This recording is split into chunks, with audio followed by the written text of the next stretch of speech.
الحمدللہ رب العالمین والصلاة والسلام علی من کان نبیا وآدم بین الماء والطین وعلی آلہ واصحابہ اجمعین اما بعد فاعوذ باللہ من الشیطان الرجیم بسم اللہ الرحمن الرحیم ان اللہ وملائکتہ یصلون علی النبی یا ایہا الذین آمنوا صلوا علیہ وسلموا تسلیما اللہم صلی علی سیدنا مولانا محمد وعلی آل سیدنا مولانا محمد صلاۃ دائمۃ بدوام الملک الحی القیوم۔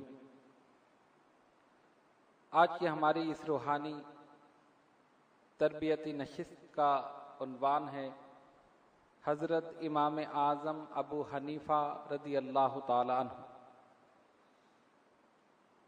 آپ جانتے ہیں کہ ہم سب امام اعظم کے مقلد ہیں، ان کے مسلک پر ہیں اور فقہ حنفی پر چل رہے ہیں، اسی لیے ہم سب حنفی کہلاتے ہیں۔ اور ہمیں یہ معلوم ہونا چاہیے کہ جس امام کے پیچھے ہم چل رہے ہیں ان کا مقام اور مرتبہ کیا ہے۔ اس مختصر سی نشست میں ان کے تمام فضائل، مناقب، محاسن، ان کی فقاہت، ان تمام چیزوں کا احاطہ کرنا تو ناممکن ہے، لیکن مختصر سے وقت میں چند چیزیں آپ کے سامنے پیش کروں گا اور کوشش کروں گا کہ زیادہ سے زیادہ معلومات امام اعظم ابو حنیفہ رضی اللہ تعالیٰ عنہ کے متعلق آپ تک پہنچا دوں۔ وما توفیقی الا باللہ العلی العظیم۔ امام اعظم کا نام ہے نعمان، والد محترم کا نام ثابت اور دادا کا نام پھر نعمان۔ آپ کی ولادت باسعادت ہوئی 80 ہجری میں۔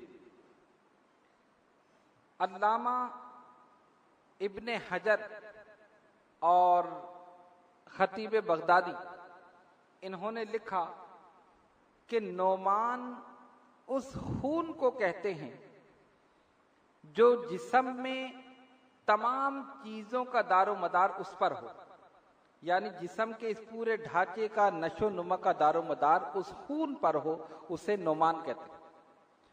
فرمایا آپ کا نام بھی نعمان ہے، گویا شریعت اسلامی اور تمام احکام اور تمام عبادات، ان تمام چیزوں کی روح امام اعظم۔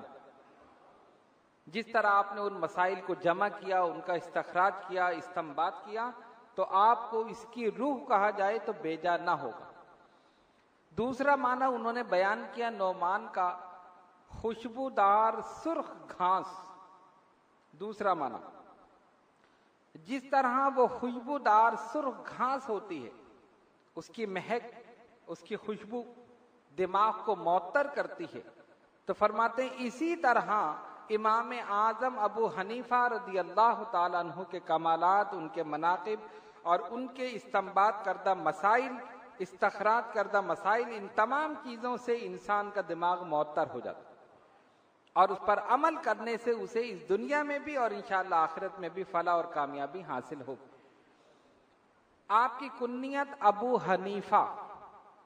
بعض لوگوں نے کہا کہ آپ کی ایک لڑکی تھی جس کا نام حنیفہ تھا، حالانکہ یہ بات غلط ہے۔ آپ کی کوئی صاحبزادی نہیں جن کا نام حنیفہ۔ ابو حنیفہ کنیت امام اعظم کی تھی، اور ابو حنیفہ کا مطلب صاحب ملت، ادیان باطلہ سے اعراض کرنے والا، ادیان باطلہ سے اعراض کرنے والا اور صاحب ملت، اس کو کہتے ہیں ابو حنیفہ۔ یہ آپ کا لقب ہے۔ تو نام ہوا نعمان اور کنیت ابو حنیفہ۔ تو نعمان بن ثابت اور ابو حنیفہ آپ کی کنیت، اور اسی کنیت سے آپ مشہور ہو گئے۔ کوئی نعمان کے نام سے نہیں جانتا، بلکہ اکثر لوگ نہیں جانتے، لیکن اہل علم اس سے واقف ہیں۔ آپ کی ولادت باسعادت کوفے میں ہوئی 80 ہجری میں۔ بغداد سے آگے عراق کا ایک شہر ہے کوفہ، اور بہت قدیم شہر ہے، بہت مشہور شہر ہے۔ حضرت علی شیر خدا رضی اللہ تعالیٰ عنہ نے اس کو اپنا دارالخلافہ بنایا۔ نبی پاک علیہ الصلوۃ والسلام کے وصال کے بعد جب سیدنا ابو بکر صدیق رضی اللہ تعالیٰ عنہ مسند خلافت پر رونق افروز ہوئے تو انہوں نے مدینہ طیبہ کو ہی دارالخلافہ بنایا۔ ان کے دور میں مدینہ منورہ دارالخلافہ رہا۔ ان کا وصال ہوا، سیدنا فاروق اعظم رضی اللہ تعالیٰ عنہ مسند خلافت پر رونق افروز ہوئے، انہوں نے بھی مدینہ طیبہ کو دارالخلافہ ہی رکھا۔ ان کی شہادت کے بعد سیدنا عثمان غنی رضی اللہ تعالیٰ عنہ، انہوں نے بھی مدینہ طیبہ کو ہی دارالخلافہ رکھا۔ ان کی شہادت کے بعد جب حضرت علی کرم اللہ تعالی وجہ الکریم مسند خلافت پر رونق افروز ہوئے تو حالات بہت زیادہ بگڑ چکے تھے۔ خارجیوں نے شورش کی تھی، بلوائیوں نے شورش کی، سازشیں کی، جس کے نتیجے میں حضرت عثمان غنی رضی اللہ تعالیٰ عنہ کی شہادت ہوئی۔ تو اس قدر وہ حالات بگڑ گئے کہ مجبوراً آپ کو یہاں سے دارالخلافہ منتقل کر کے کوفہ لے جانا پڑا۔ تو کوفہ عراق کا ایک شہر ہے، وہاں حضرت علی کرم اللہ تعالی وجہ الکریم نے اپنا دارالخلافہ اس شہر کو بنایا، اور جب تک وہ مسند خلافت پر رونق افروز رہے کوفے میں ہی رہے، اور کوفے کی ہی جامع مسجد میں حضرت علی شیر خدا رضی اللہ تعالیٰ عنہ کی شہادت ہوئی۔ وہ ایک الگ واقعہ۔ کہنے کا مقصد یہ ہے کہ کوفہ ایک قدیمی شہر تھا اور بڑے بڑے اکابر صحابہ وہاں پر رہتے رہے۔ اسی شہر میں امام اعظم ابو حنیفہ رضی اللہ تعالیٰ عنہ کی ولادت باسعادت ہوئی۔ امام اعظم کی خصوصیت یہ بھی ہے، ویسے تو بہت ساری خصوصیات ہیں، ایک خصوصیت یہ ہے کہ آپ کو سرکار دو عالم علیہ الصلوۃ والسلام کی بشارت بھی حاصل ہے اور حضرت علی شیر خدا رضی اللہ تعالیٰ عنہ کی دعا بھی حاصل۔ آپ کے دادا جن کا نام بھی نعمان تھا، روایت میں آتا ہے اسماعیل بن حماد یہ روایت کرتے ہیں کہ امام اعظم کے دادا جو حضرت علی شیر خدا رضی اللہ تعالیٰ عنہ کے مصاحبین میں سے تھے، ان کے ساتھ رہتے تھے، ان کی محفل میں حاضر ہوتے تھے، ایک دن فالودہ لے کر حضرت علی کرم اللہ وجہ کی خدمت میں حاضر ہوئے، ان کو پیش کیا، آپ نے وہ کھایا، تناول فرمایا اور اس کو پسند کیا اور دعائیں دی۔ اس کے بعد ان کے ہاں ولادت ہوئی حضرت ثابت کی، امام اعظم کے والد کی، کیونکہ آپ کے دادا گئے تھے نا۔ جب بیٹے کی ولادت ہوئی تو امام اعظم کے والد محترم کو گود میں لے کر حضرت علی شیر خدا رضی اللہ تعالیٰ عنہ کے پاس گئے۔ آپ نے انہیں گود میں لیا، ان کے لیے دعا فرمائی اور ان کی پوری اولاد نسل کے لیے دعا فرمائی۔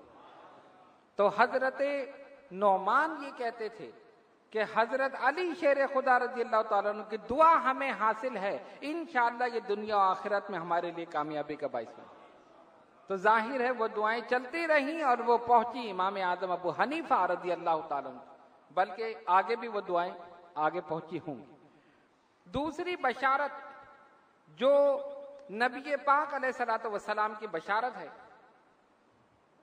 امام اعظم ابو حنیفہ رضی اللہ تعالیٰ عنہ کو حاصل ہوئی۔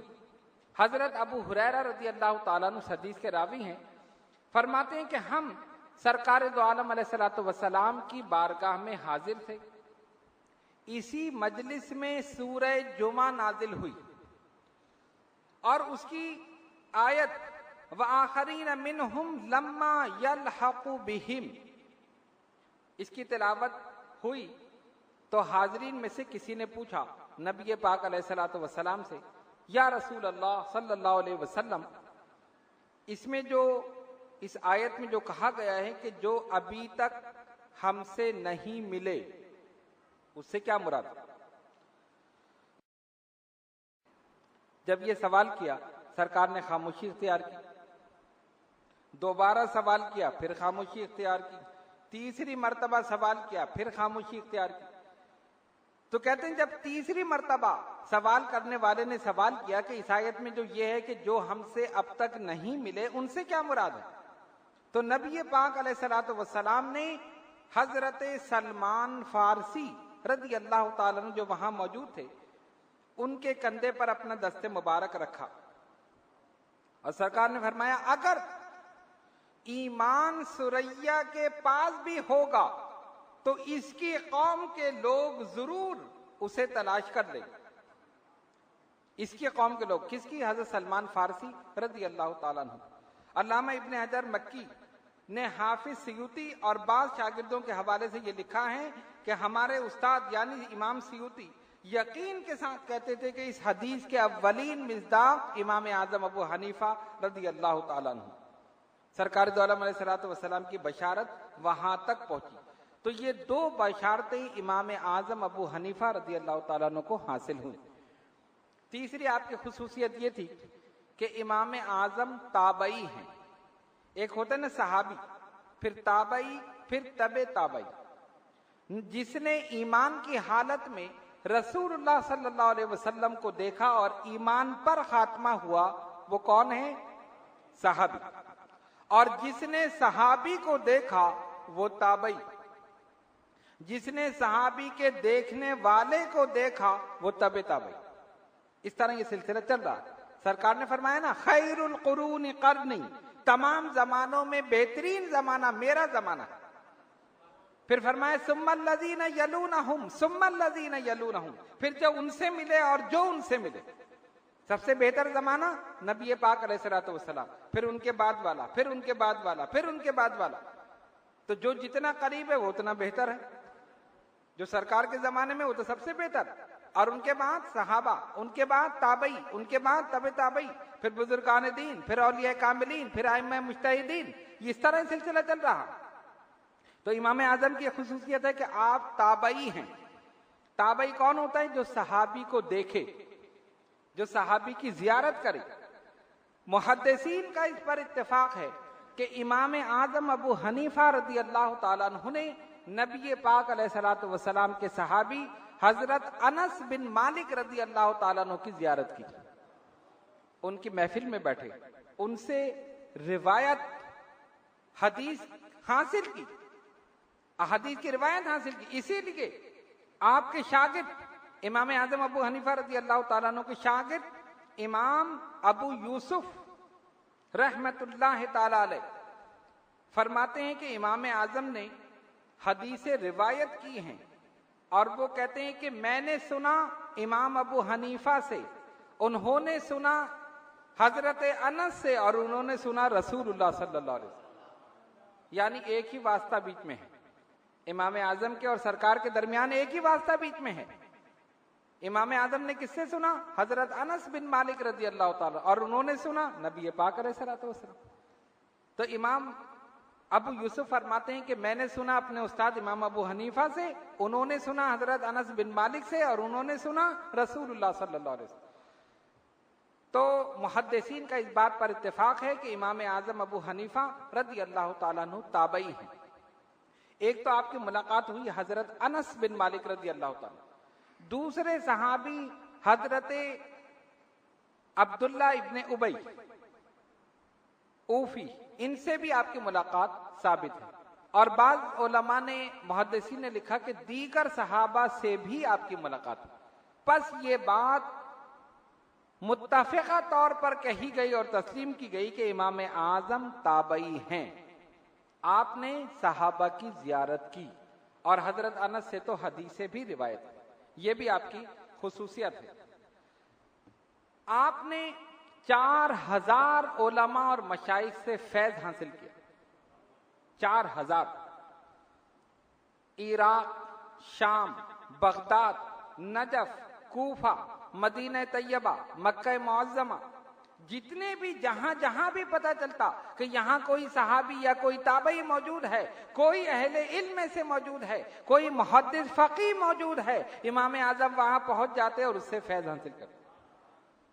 اور آپ نے فقہ میں جتنی محنت کی اور ان مسائل کو مدون کیا، جمع کیا، آپ کو حیرت ہوگی کہ بیان کرنے والے نے پورے وثوق کے ساتھ، اعتماد کے ساتھ، تصدیق کے ساتھ بیان کیا کہ امام اعظم نے جس قدر فقہی مسائل بیان کیے ان کی تعداد 12,70,000. غور کرو، ایک دو نہیں ہے، 12,70,000 مسائل امام اعظم نے بیان کی. اور کوئی روایت آپ تک پہنچتی تو ایسے نہیں کہ اس سے سنا تو فوراً آگے پہنچا دیا، نہیں، آپ اس کی تحقیق کرتے تھے کہ جس نے روایت کی ہے اس نے سرکار دو عالم علیہ الصلوۃ والسلام سے سنا ہے یا نہیں سنا، یہ روایت کرنے والا ثقہ ہے یا نہیں، یہ کہیں جھوٹا تو نہیں ہے، یہ کہیں کذاب تو نہیں ہے، اس کے اندر تقویٰ ہے، پرہیزگاری ہے، یہ سچ بولنے والا ہے، اس نے سرکار کا زمانہ پایا ہے یا نہیں. ایسا بھی ہوا، بہت سی روایتیں ایسی ہیں اس میں لکھا فلاں نے روایت کیا رسول اللہ صلی اللہ علیہ وسلم سے، اور جب آپ ان کا سن وصال دیکھیں پتہ چلا حضور کے زمانے میں تھا ہی نہیں. تو جب ہے ہی نہیں تو روایت کیسے کر رہا؟ جب نہیں ہے تو روایت کیسے کر رہا؟ اس طرح امام اعظم ابو حنیفہ نے اس میں تحقیق کی، مسائل میں ایک ایک روایت کو لیا، اس راوی کے متعلق تحقیق کی، جب یہ دیکھا کہ سلسلہ بالکل صحیح ہے تب اس کو جمع کیا. آپ کی کتاب الآثار ان تمام روایات سے بھری پڑی جو بالکل ثقہ ہیں، معتمد لوگوں سے آپ نے حاصل کی ہیں، اور اس پر بالکل بلینک فیتھ کیا جا سکتا، اعتماد کیا جا سکتا. یہ امام اعظم ابو حنیفہ رضی اللہ تعالیٰ عنہ کی خصوصیت کہ آپ نے ان تمام چیزوں کو.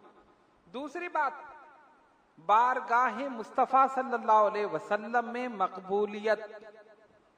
اور ہمارا تو ایمان ہے، یقین کامل ہے کہ جو سرکار کی بارگاہ میں مقبول ہے وہ ہر جگہ مقبول، اور جو وہاں سے مردود ہو گیا اس کا کہیں ٹھکانہ نہیں. امام اعظم کی مقبولیت یہ تھی کہ حضرت داتا گنج بخش علی ہجویری رضی اللہ تعالیٰ عنہ اپنی کتاب کشف المحجوب میں لکھتے ہیں، فرماتے ہیں کہ میں ملک شام گیا اور حضرت بلال حبشی رضی اللہ تعالیٰ عنہ کے مزار مبارک پر حاضر ہوا. میں ان کے سرہانے لیٹ کر سو گیا تو میں نے اپنے آپ کو مکہ معظمہ میں دیکھا خواب میں، اور میں نے دیکھا کہ سرکار دو عالم علیہ الصلوۃ والسلام تشریف لا رہے ہیں، سرکار سامنے سے تشریف لا رہے ہیں، اور حضور کی گود میں ایک بوڑھا سا آدمی، جیسے بچے کو گود میں لیتے ہیں سرکار دو عالم علیہ الصلوۃ والسلام ایک بوڑھے شخص کو اٹھائے ہوئے. فرماتے میں نے دیکھا، آگے بڑھا، میں نے سرکار کے قدم مبارک کو بوسہ دیا ادب احترام سے. میں ابھی سوچ ہی رہا تھا کہ یہ کون آدمی ہے، سرکار نے اسے اٹھایا ہوا ہے. تو حضور نبی کریم علیہ الصلوۃ والسلام میرے اس خیال سے باخبر ہو گئے. سرکار نے فوراً میری طرف توجہ فرمائی، فرمایا سید علی تو نہیں جانتا یہ تیرے اور تیرے شہر والوں کا امام ابو حنیفہ.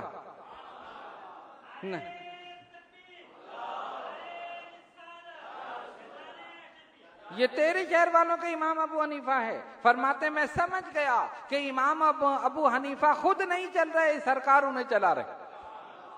حضور علیہ الصلوۃ والسلام نے یہ خواب دکھا کر بتا دیا ابو حنیفہ خود نہیں چل رہے، ہم چلا رہے ہیں. تو جسے سرکار چلا رہے ہوں اس کا کیا مقام، اس کا کیا مرتبہ ہوگا. اسی لیے امام ابو حنیفہ رضی اللہ تعالیٰ عنہ نے ایک ایک مسائل پر غور کیا، فکر کیا، اور آپ نے ایک مجلس بنائی تھی. ایسا نہیں ہے کہ مسائل دیکھا اور فوراً لکھ دیا، نہیں، باوجود یہ کہ سب سے زیادہ ذہین اور فتیل ذہانت ان پر ختم تھی. وہ مسائل جس پر وقت کے بڑے بڑے علماء انکار کر دیں کہ اس کے علاوہ کوئی حل نہیں ہے، آخری حل امام اعظم پیش کرتے تھے. اور اس وقت کے جید علماء پکار اٹھتے تھے ابو حنیفہ علم اور فضل کے جو دروازے خدا نے تمہارے اوپر کھولے ہیں کسی پر نہیں کھولے. آپ کی علمی برتری کو، ذہانت کو، فقاہت کو تسلیم کر لیتے. اس کے باوجود آپ کی کیفیت کیا تھی؟ ایک مسئلہ ہوتا، ایک مجلس بنائی، امام محمد، امام ابو یوسف اور دیگر ائمہ، ان کی آپ نے اپنے شاگردوں کی ایک مجلس بنائی. باوجود یہ کہ خود استاد ہیں، علم اور فضل میں مکمل مہارت رکھتے ہیں، وقت کے اماموں نے آپ کو اپنا امام تسلیم کیا، لیکن پھر بھی احتیاط کتنی ہے؟ ایک مجلس بنائی، مسئلہ آیا، اس کے سامنے پیش کر دیا، تم سب بحث کرو. وہ سب بحث کر رہے ہیں، اس میں یہ مسئلہ ہے تو اس میں یہ ہے، اس کو اس طرح بیان کیا جائے، اس طرح بیان کیا جائے. بعض دفعہ ایک ایک ہفتہ گزر جاتا، بعض دفعہ ایک ایک مہینہ گزر جاتا، مسئلے کا حل نہیں ہوتا. جب سب بحث کر چکے ہوتے، آخر میں آپ اپنی رائے دیتے اور وہی رائے حرف آخر سمجھی جاتی. اور وہ ایسے نہیں سمجھی جاتی کہ وہ کہتے کہ ہمارے استاد ہیں تو مان لیں. نہیں، امام ابو یوسف، امام محمد، امام اعظم سے اختلاف بھی کرتے تھے، لیکن وہ کہتے ہیں ہم جس مسئلے میں اختلاف کرتے تھے اور غور کر کے جب دیکھتے تھے تو آخری رائے امام اعظم ہی کی صحیح تسلیم کی جاتی. ہم سمجھ جاتے تھے باقی یہی امام ہے. فقہ میں بھی یہی امام ہے، حدیث میں بھی یہی امام ہے، دیگر علوم میں یہی امام ہے. علم اور فضل کے جو دروازے خدا نے ان کے اوپر کھولے ہیں، کسی پر نہیں کھولے. اس طرح آپ نے ان مسائل کو جمع کیا ہے باقاعدہ بحث اور مباحثے کے بعد. اور اس کے بعد یہی نہیں بلکہ اس فقہ کو مدون کیا. فقہ حنفی جو ہے، آپ دیکھتے ہیں نماز میں قرات خلف الامام، امام کے پیچھے قرات جائز نہیں. حنفی فقہ کا مسئلہ ہے، امام کے پیچھے قرات جائز نہیں. آپ نے فتویٰ دیا، لوگوں نے کیا بات ہوئی، کیوں جائز نہیں ہے؟ فرمایا بھائی امام جو ہے وہ سب کی طرف سے تو ہے، وہ سب کا امام ہے. امام کی قرات مقتدیوں کی قرات ہے، اور یہ حدیث سے ثابت کیا. کچھ لوگ آئے مناظرے کے لیے، نہیں ہم نہیں مانتے. یہ کیا بات ہے؟ سب اپنی اپنی قرات کریں گے. یہ کیا بات ہوئی کہ امام کے پیچھے کوئی قرات نہ کرے؟ فرمایا جو امام کی قرات ہے مقتدیوں کی قرات، امام کی قرات مقتدیوں کی قرات، لہذا مقتدی خاموش رہیں گے، وہ سنیں گے صرف. انہوں نے کہا نہیں ہم نہیں مانتے، ہم آپ سے مناظرہ کریں گے. فرمایا آ جاؤ مناظرے کے لیے. سب آ کے جمع ہو گئے، سب جمع ہو گئے. فرمایا تم سب بات کرو گے یا کوئی ایک کرے گا؟ اب دیکھیے ذہانت، تم سب مجھ سے بات کرو گے، کوئی ایک کرے گا؟ انہوں نے کہا نہیں سب کیوں کریں گے، ایک کرے گا. اچھا ایک کرے گا نا؟ ہاں. اچھا یہ جو کہے گا اس کی بات وہی ہوگی جو تمہاری ہے؟ ہاں بالکل. فرمایا جواب ہو گیا، جواب ہو گیا. انہوں نے کیسے ہو گیا؟ کہا یہی تو میرا مسلک ہے، یہی تو میں بیان کر رہا ہوں. اگر سارے مقتدی بولنا شروع کر دیں، سارے پڑھنے شروع کر دیں تو بات ہی کیا ہوئی؟ جب تم نے ایک کو منتخب کر لیا، اسی طرح ہم نے امام کو منتخب کر لیا. امام کی قرات مقتدی کی قرات ہے. سرکار نے فرمایا من کان لہ قرات فقرات امام لہ قرات. امام کی قرات سارے مقتدیوں کی قرات ہے. یہی تو ابو حنیفہ کہہ رہا، اس کو کیوں نہیں مانتے؟ ذہانت اور فطانت کے دروازے اللہ نے ان پر کھول دیے. اور ایک چیز نہیں، ایسے 20 مسئلے ہوئے کہ وقت کے علماء نے کہا کہ اس کے علاوہ کوئی حل ہے ہی نہیں. ایک صاحب کی 2 بیویاں اور دونوں کو ایک ہی گھر میں رکھا ہوا. ایک نیام میں 2 تلواریں رہ نہیں سکتی، آپ کو پتہ ہی. خیر بہرحال اگر کسی کی 2 ہوں تو وہ ناراض نہ ہو. ایک کو اوپر رکھا، ایک کو نیچے رکھا. اب صاحب آئے باہر سے کہیں، زینے پہ چڑھے. نیچے والی نے کہا کہاں جا رہے؟ اس نے ٹانگ پکڑی. اوپر والی نے دیکھا، اس نے کہا نہیں ادھر آؤ. اس نے ہاتھ پکڑ لی. اب نیچے والی ٹانگ کھینچ رہی ہے، اوپر والی ہاتھ کھینچ رہی. اب پریشان، وہ کہہ رہی ہے نہیں اوپر آؤ، نیچے والی کہتے نہیں نیچے آؤ. اب غصہ آ گیا. غصے میں کہا اگر میں اوپر گیا تیرے پاس تو تجھ پہ 3 طلاق، اور نیچے تیرے پاس آیا تو تجھ پہ 3 طلاق. اب دونوں نے چھوڑ دی، نیچے والی نے بھی چھوڑ دیا، اوپر والی نے بھی چھوڑ دیا. اب ظاہر جس کے پاس جائے گا اسے طلاق ہو جائے گی. اوپر جاؤں تیرے پاس تو تجھ پہ 3 طلاق، اور نیچے تیرے پاس آؤں تو تجھ پہ 3. اب کوئی نہیں چاہتی میرے پاس آئے. پہلے تو چاہ رہی تھی آ جائے، اب چھوڑ. اب لوگوں کا طریقہ بھی یہی ہے، پہلے کہہ دیتے ہیں، بعد میں سوچتے ہیں ہم نے کیا کہا. طلاق کا مسئلہ بڑا نازک ہے، اور پھر ہیلے بہانے کرتے ہیں. جاؤ مفتی صاحب سے پوچھو کہ ہم نے غصے میں کہا تھا، غصے میں تو نہیں ہوتی طلاق. ہم نے کہا کیا خوشی میں کسی نے طلاق دی ہے؟ آج تک کسی نے خوشی میں طلاق دی کہ بیگم میں بہت خوش ہوں، بڑا اچھا کھانا پکایا، جاؤ تمہیں طلاق؟ ایسا ہوا کبھی؟ خوشی میں طلاق دی؟ ارے غصے میں ہو جائے گی طلاق. کہہ رہے نہیں غصے میں دی، کہاں ہو جائے گی غصے میں. اس لیے غصے کو حرام قرار دیا گیا. غصے میں عقل خبت ہو جاتی ہے، اس لیے انسان کو سوچ سمجھ کر بولنا چاہیے. غصہ بھی ہو تو سوچ سمجھ کر بولے. اگر ایسا مسئلہ ہو تو گھر سے باہر چلے جائے. سرکار نے فرمایا کھڑا ہو تو بیٹھ جائے، بیٹھا ہو تو لیٹ جائے، پانی پی لے، لاحول پڑھ لے، شیطان بھاگ جائے گا، غصہ اتر جائے گا. اب کیا ہوا؟ الفاظ تو نکال دیے منہ سے، اب چاہتے دونوں بچ جائیں.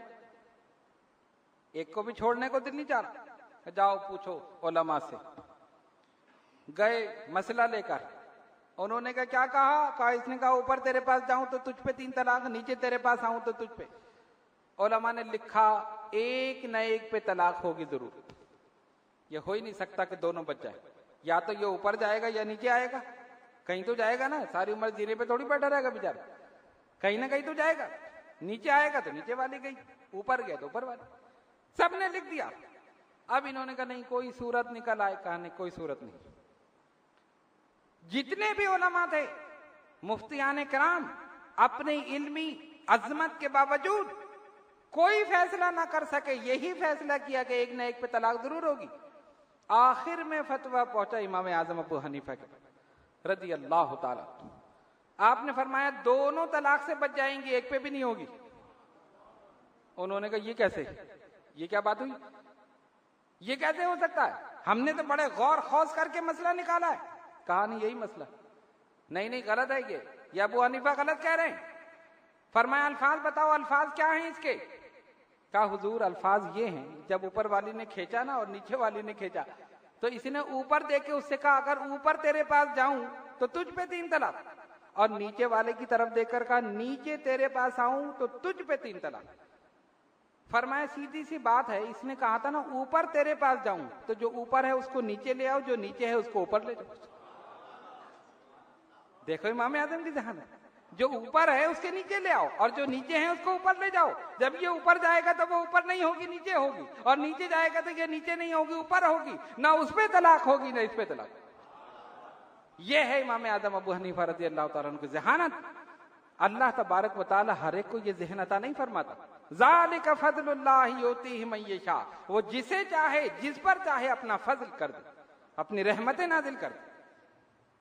ایک آدمی نے مرتے وقت وصیت کی, اس کے پاس سونا تھا, وہ ایک تھیلے میں رکھ دیا اور ایک معتمد آدمی کو بلایا جس پر اس کا اعتماد تھا. اس سے کہا دیکھو میرے بچے چھوٹے ہیں, یہ تم رکھ لو, جب وہ بڑے ہو جائیں تو جو تم چاہو اس میں سے ان کو دے دینا. کیا کہا؟ جو تم چاہو اس میں سے دے دینا.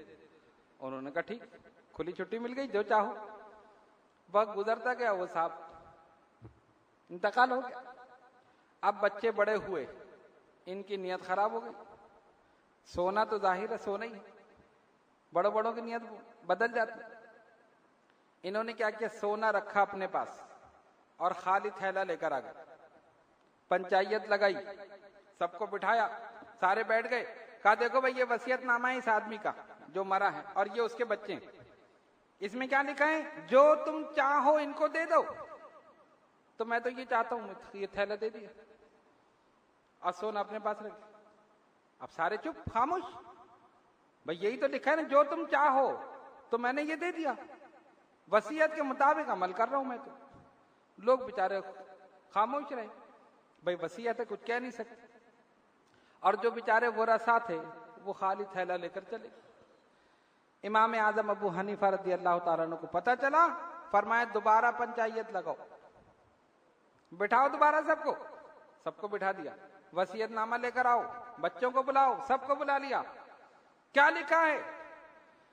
جو تو چاہے, جس چیز کو تو چاہے وہ دے دے.